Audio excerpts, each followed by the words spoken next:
Hello, my name is Mallory Harris, and I will be doing a textbook analysis as a pre-service teacher for SEC 352. The textbook that I am analyzing is Procedures and Theories for Administrative Professionals by Stoltz, Schumacher, and Fulton Calkins. This text would be used in a business education course in high school. The first way that I am analyzing the book is by comparing it to state standards. The standards that I chose to analyze the book against are from KOSA, or Kentucky Occupational Skills Standards Assessment. The first standard that I am analyzing is Self-Representation EC1, which says to demonstrate appropriate dress and hygiene in the workplace. In order to make this standard measurable in the book, I looked at the type of clothing that people were wearing throughout the pictures in the book, if there was any inappropriate low-cut shirts or short skirts based on my opinion. For the hygiene portion of the standard, I looked at clothes and hair cleanliness. After examining all of the pictures, I came to the conclusion that based on the data that I collected, that this book does meet the standard. There was only one picture that showed someone who was inappropriately dressed. All other of the 68 pictures were appropriate dressed, and all of the 69 pictures were or showed appropriate hygiene. The next standard that I examined was Conflict Resolution EH-2, which says to implement conflict resolution strategies and problem-solving skills.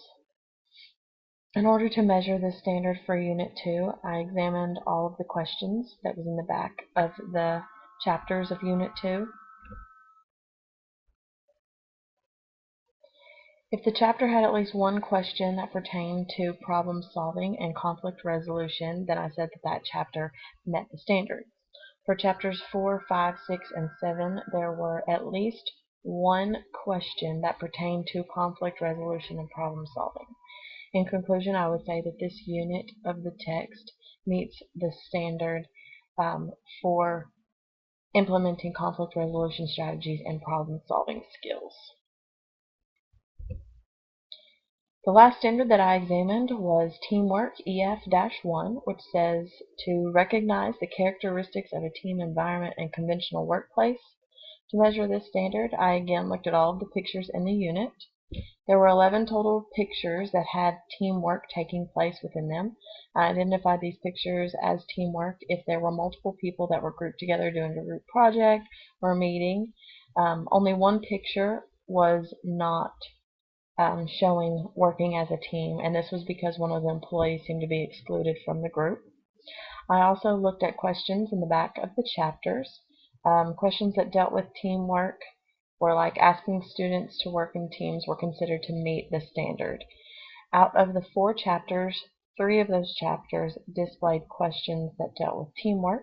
So in my opinion, I would conclude that this unit of the text does meet the standard. The next way that I analyzed the textbook was based on the diversity dimensions that were within the text, actually that were within the unit.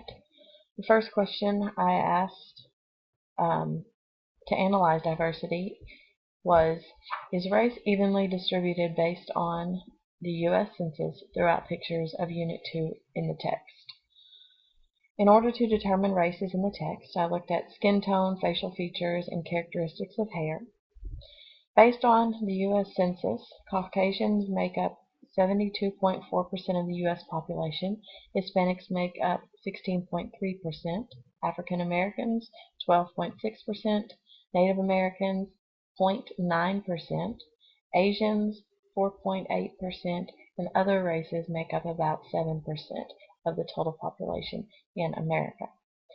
After examining all of the pictures throughout the unit, I concluded that 71% of the people in the pictures were Caucasian, 19% were African American, 4% were Hispanics, and 6% were defined as other. Based on my data, I would conclude that this book does evenly distribute race throughout the unit. The next question that I asked pertaining to diversity is gender within the races distributed evenly throughout Unit 2?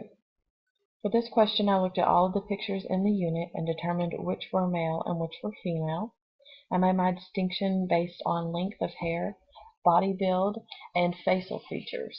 I determined that there were 26 white males and 23 white females, 8 African American males and 5 African American females.